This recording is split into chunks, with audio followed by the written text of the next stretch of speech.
They want a human being called a teacher who has lost his or her mind right in front of them. It's not hard for some of us. Absolutely lost their mind. Why? Because they're so excited about bringing learning to them. All of a sudden, it's an adventure that comes alive. Can you imagine a kid going, I can't use the big spoon and you can't put your finger in, so you're going to spin it around? What a crazy way to introduce gravity. And to talk about Isaac Newton, maybe. I mean, just at the very beginning, because what they want to see is an experience. So I guess what I wanted to share with you here at the very beginning with all that, we're going to run out of time. There's a lot more to share with you, and I'll show you other places that you can go. But what kids want to know is the why. Now, adults, we talk about the why all the time. But what I want to share with you is this. The secret to what I'm going to share with you today are three things. When you connect and you engage, there's an experience. Right? So when you connect, when you engage, and there's an experience, there's a little bit bigger thing called, and you know exactly what it is because you had a kid run up to you, put his or her arms around you, hug you, look you in the eyes, and say these three words, best day ever. And you're sitting here going, look, kid, it's just shaving cream, you know, but to them, absolute best day ever, right? Took a little time to set it up, took a little time to clean it up. It's a little out of the norm. And for that child, you create an experience. Well, experiences are amazingly powerful because experiences can change the way we see, feel, think, and react. I can't think of anything that as a teacher that we could do to try to get kids to fall in love with science. Oh yeah, STEM. The joke is this. I used to teach STEM when it was called science. So to fall in love with STEM, because that's our job, to fall in love with STEM, then to create experiences filled with wonder and discovery and exploration. So in the couple minutes that we have, that's exactly what I wanted to share with you, is that sense of wonder, discovery, and exploration. To ask you to please look at the materials that I'm sharing with you and saying, how can I spin it? How can I add my own twist to it? How can I get kids to metaphorically and physically lean in and go, wait, what is that? Because that moment in time, that's what they engage, and that's when they connect, and the experience unfolds. Make sense? All right. Let me just say this. So huge thanks to Discount School Supply. I'm going to share some things with you that you'll find in Discount's catalog. I'm going to share some stuff with you and just find on the internet as well, kind of all over the place. But you need a hook. There always has to be that one little thing that you go, what's the hook? And I love this as a hook. When you put something in a child's hand, I've learned over time and from teachers next door. I was taught that great teachers are made by the teacher next door, that you give them a little bit of time to look and play with it and to examine. Look at this. If I asked you, what is this? There it is right there. A lot of you would go, oh, I know what it is. Pick me. It's a test tube. And you go, no, it's not a test tube. It looks like a test tube. It's shaped like a test tube. It's really, really, really durable. What do you think that is? You might even have one in your house right now. In fact, in that shot right there, you were staring at one. Guess what this is? Oh, it looks like a test tube, but it's that right there. It's a 2-liter soda bottle seconds before it was inflated. That's why I've called these for years baby soda bottles. In fact, I was at a conference in North Carolina, in Greensboro, North Carolina in 1999 when I introduced the concept of a baby soda bottle. I just had to convince the packaging companies to sell me these test tubes because I thought they would be fantastic. And they go, what are you going to use them for? I go, they're great to put water in, and I bet you kids would do things with them. And so it's actually a 2-liter bottle. Now, why is that the hook? Because you know what? They'll see that now, and then they're going to see a 2-liter bottle down the road, and they're going to remember the test tube and everything that you just did. And they're going to remember that forever, that they saw early on, that's what this looks like. And so whenever they see a test tube, you've messed them up for the rest of their life because they're going to go, wait, how did they do that? And then when they get older, why do they do it that way? Well, you don't want to ship air around the country, right? So you understand how that goes. Let me show you some things to do with these test tubes, or there's another version. So you can find my baby soda bottles if you wanted to. You can find a regular test tube, or look at these. These are test tubes here. The nice people at Discount School Supply kind of shared. So here's the water inside. Here's what I found is that kids will take it like this and they will fill them with water. And then if you cap it off, here's what happens. It's what I call the mode of learning. So kids do this. They'll cap it off, and then within 20 seconds, they stick it on their eyes. Watch, they do it every single time. They do this. I don't know why they do that, but they do that. And for 29 years, I've watched kids kind of do this. And they kind of look around, and then they notice that it's a magnifying glass, and it causes your fingers to look bigger, and print looks bigger. And they're mesmerized with this. And I thought that they were messing around, and they weren't paying attention. And what I understood later on was this is what engagement is all about. If you want them to connect, you've got to give them time to engage, kind of on their own terms. So when you put something foreign in their hands like this, allow them to engage. If we want them to do something with it, why don't we use that engagement for them to make their own discovery? So I was a young teacher, maybe second year teaching, and I remember thinking to myself, this would be a great idea. Why don't we put some food coloring up front for the kindergartners? Some of you are just laughing right now going, what did he just say? And then let the kindergartners come up, and these 5-year-olds will listen to me very carefully, I'm sure. And they'll come, and if I say just put 2 drops of each color in the test tube, they'll do it with no problem at all. No, they won't. So if 2 drops are great, then 50 drops must be awesome. And so all of a sudden you just get this mess. And so in comes these little coloring tablets. I met the lady who invented these. Her name was Shelley Brady, and she took baking soda and citric acid, powdered citric acid and baking soda, and she put a plant dye, and she made these pills. She had some sort of pill press, and she made something called tub tints a long time ago. Right now you can find them. They're called fizzers or true colors or color fizzies. And so watch what happens when you drop them in here. Let me drop them in along the way. When you drop them in, you start to see that reaction that's there. And it's the bubbling, right? So you get a little bit of bubbling that's happening along the way. Oh, I like those. I like the same idea. That's not a bad idea at all. That's kind of fun. And then if you mix them, if I took a yellow and a blue and I dropped it in there, I might get my other color there. And so there's our little tablets that start to fizz along the way. And I'm going to do some color mixing. And so if we allow those to be able to go, now watch what happens with kids. The rate of reaction for how quickly those will fizz is dependent upon the temperature of the water. So if I use warmer water, they'll go faster. And if I use colder water, they're slower. And don't we need to show kids that? Don't we need to have different stations? So this one, for example, would be just, I love that. This is cold water over here. This is warm water, and they get to compare. Because it's only with that comparison are they really doing science, which I think is great as well. So look at this. The test tubes are perfect for our color mixing, and I did get my color mixing. But I wonder if I could make that green on my own. Could I make the green? And so that's the challenge for our kids. Could you make the green? And again, it's so elementary, but take a look at this. If I took the yellow, remember I told you where they do this? They put it up to their eyes like this. Ba-ding. It didn't take very long for a kid to put this on his or her eyes. And I remember it was a little boy who was holding it like this. And this girl comes up and just plasters this one in front of his. And you just hear him screaming out, "You changed the color." And I looked around like, who opened the bottle? Who opened the bottle? And here's what they did. Look at this. One on top of the next like this, and you get the color mixing. Can you see it there in the back? So you get, that's beautiful. So look at this. Blue and yellow mix green. Oh, wait, just say, hold on just a second. If that's really true, because these fizzers are amazing because that's not really red. That's magenta. And so I get purple. That's beautiful there. And I get true orange that's here. And there's your color mixing.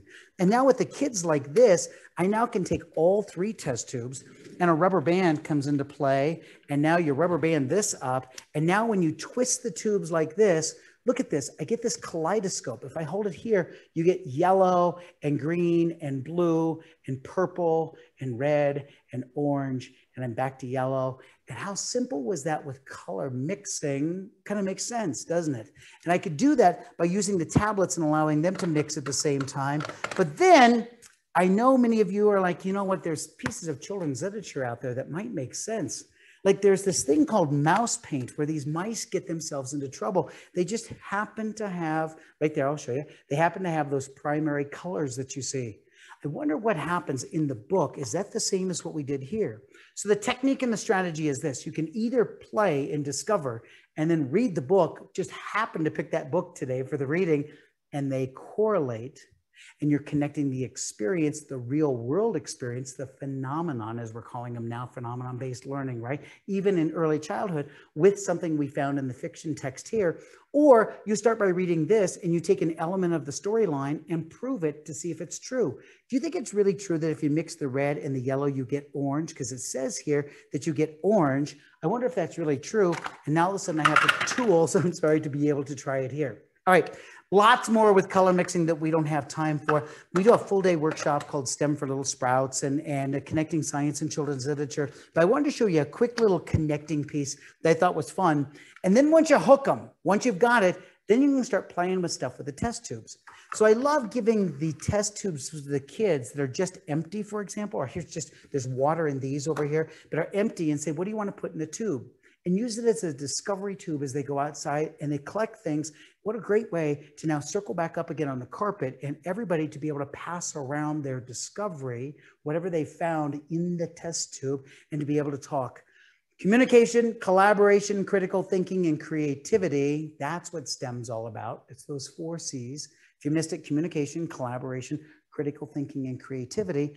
How simple to take something like a test tube, wherever you find them, baby soda bottles or these wonderful tubes or whatever. What about a phenomenon that would be cool? What about something else that would be cool inside the test tubes?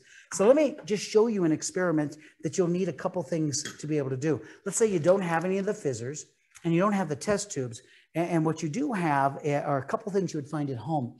A glass, I just happened to find this one. So here's our glass, and I've got some food coloring. So the water is going to be colored red. Nice, that looks good. And then what if we add a different liquid? So here's our liquid right here. So here's, wonder what this will be like. So when you have that sense of wonder, the same as the kids, and I wonder what's going to happen, it just breeds more questions. And when you're wrong, which I think is even better, when you have the wrong answer, I love being able to tell kids, now when you mix this, everything is going to foam up and turn blue, and it doesn't happen. You go, oh, that's what I thought. It was my guess, but I was wrong. What did happen? And what you see is this. So again, they own the discovery, right? You have red on the bottom, the water's on the bottom, and the oil, remember what we used is vegetable oil sits on the top. So water on the bottom, oil on the top. That's kind of interesting. Now, I'm going to show you how to do it with fizzers, but let's say you didn't have any of those things and you want to do something right after today's workshop. Look at this. It's alka-seltzer. Let me tell you a secret about alka-seltzer. It is compressed baking soda, so just like at the store, and citric acid, powdered citric acid. It's called sour salt if you were to buy some. And if you buy this here, alka-seltzer gold, there's no aspirin in it, so there's no drugs. It truly is just an effervescent tablet, a bubbling tablet. So watch what happens. Have you ever done the thing where you have like a glass of 7-Up and then you drop raisins in the 7-Up and they start to float and sink? And it's called floating raisin or dancing raisins, right? Well, watch what happens here. By accident, I was working on this 1998, 1999, I was trying to do a color mixing thing, and I used the coloring tablets as the very first one. And when we put it in print in a science and children's journal, I think it was the very first time that we had seen this phenomenon where all of a sudden now the bubbles get picked up. Look at this, bubbles go up, go to the top. It's a bubbling lava lamp. Would you look at that? Carbon dioxide carries it to the top. The kids get to see the bubbles popping. They can see it from the top down, and all of a sudden they start to float back down again. Some of you right now are you're singing a song to yourself. You're going, get over here, Margaret. Look at what the guy's doing with alka-seltzer. And so now you find it all over Pinterest and everything, but it's about 22 years old since first published of the idea there. So what could we do for the finale for this quick little section right here? Well, you know that anything worth doing is worth overdoing. So we know what happens here. Oil and water don't mix. Carbon dioxide bubbles come, break, and bring it back down again. So let's set it up over here for like the big finale. So look, here's what I have over here with our test tubes. The water is in the bottom, right? Water's in the bottom, and here, I better add water to this one here so you can kind of see what's going on. Oil is in the top, so water in the bottom, oil in the top, good job. And so now, let's grab some of our fizzers, and let's do our colors along the way, and see if we can get our color mixing like this. So here's our fizzers. So here we go. How about, Higgins, do you have some appropriate music? Do you have appropriate music? Okay, do appropriate music. Here we go. Oh, this is going to be great. Here we go. Good. I think this is looking good. Good. Yes. Oh, this is wonderful. Now, again, if you change the temperature of the water, we get to see something like, oh, here they go. Would you look at this? It's fireworks in a test tube. Isn't it fun? It's fireworks. And I wonder if they're going to mix on the bottom. Do you think those will actually turn green as they start to come up there? Oh, you're starting to see that color change right there. And look at our little bubbling that happens.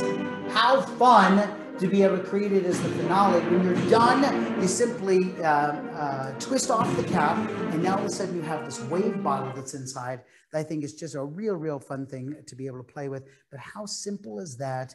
The phenomenon with oil and water and the color mixing, mix it with White Rabbit's coloring book, or how about a rainbow of their own? And that gets us into a whole different color mixing venue. Could you just take the 3 colors and all the test tubes that we see here and mix them to get all the colors of the rainbow?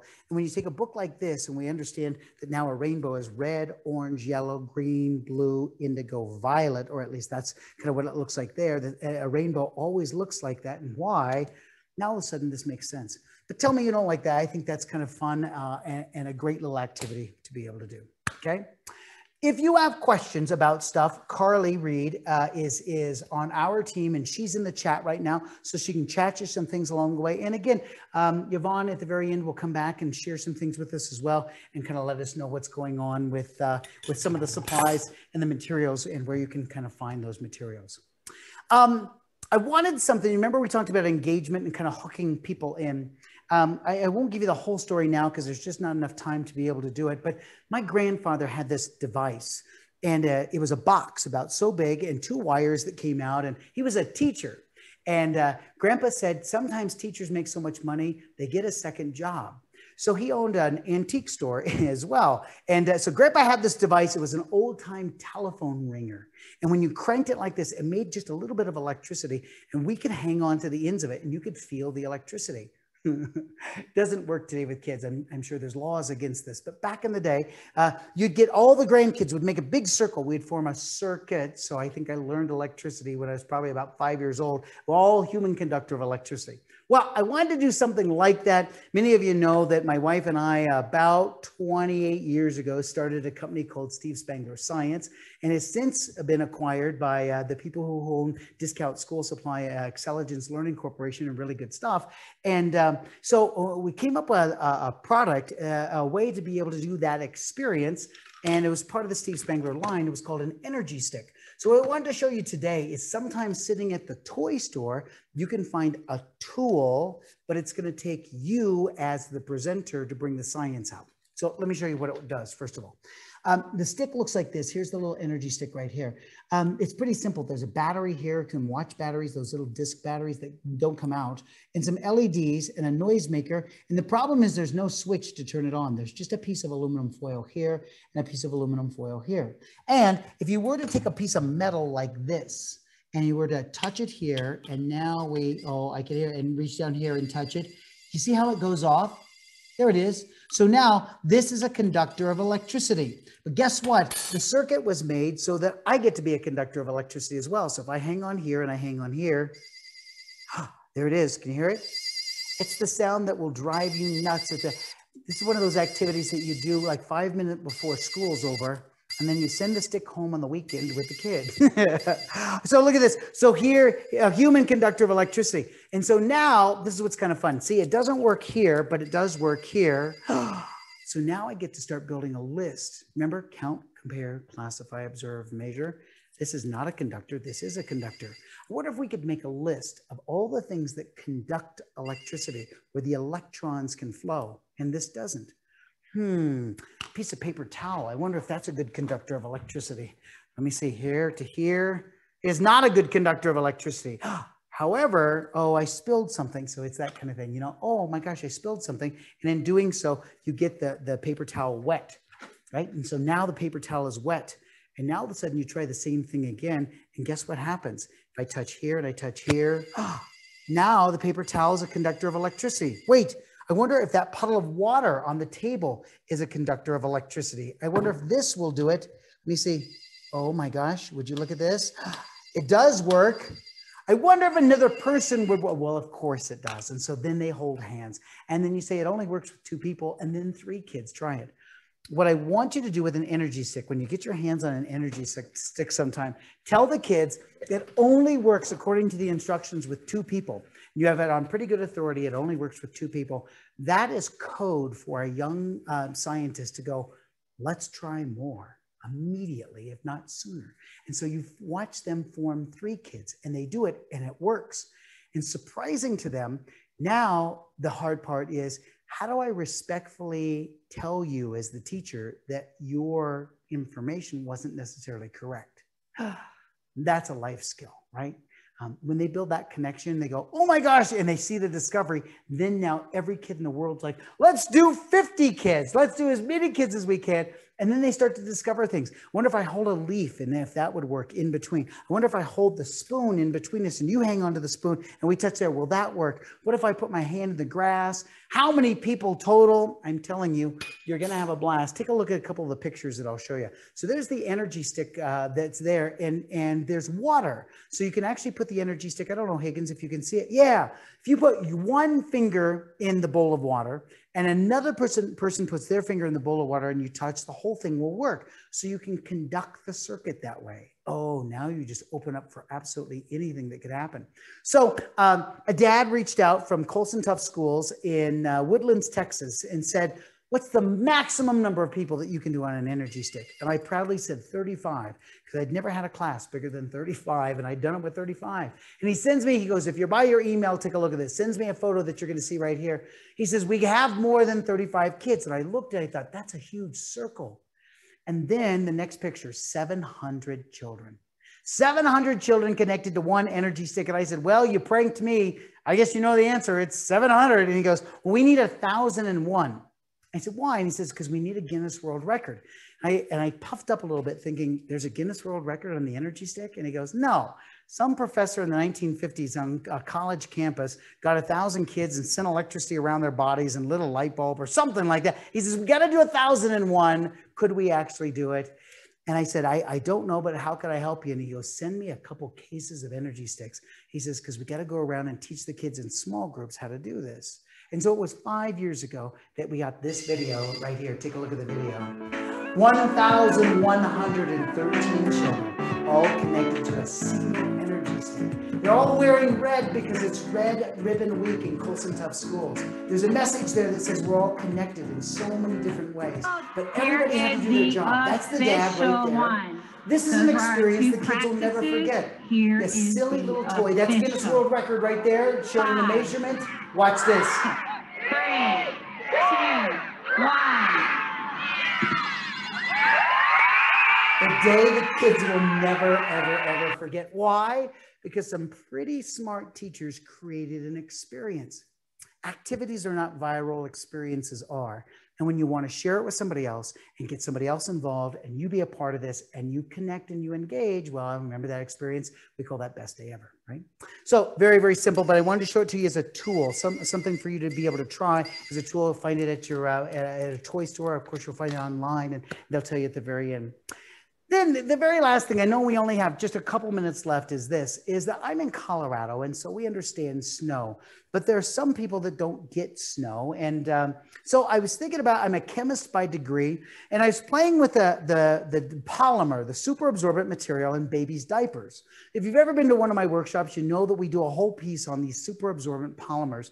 Well, there was a failure in one of these polymers. And if you're unfamiliar with this, there is a powder in the lining of a baby's diaper that absorbs the moisture. Well, it was engineered incorrectly for a batch, and I happened to get my hands on that batch before they destroyed it. I want to show you what it kind of looked like. So here, watch this. I'll show you. So it's called InstaSnow. And so watch what we were doing. We were connecting it to some stories as well. But here's our InstaSnow in the cup like this. And so there's the powder. Now the powder will absorb water. And so when you pour the water in, it absorbs, but those molecules will absorb pretty quickly. And I want you to watch what happens here. It's kind of amazing. 3, 2, 1. It happens quickly, almost like a snap of the finger. And there it goes.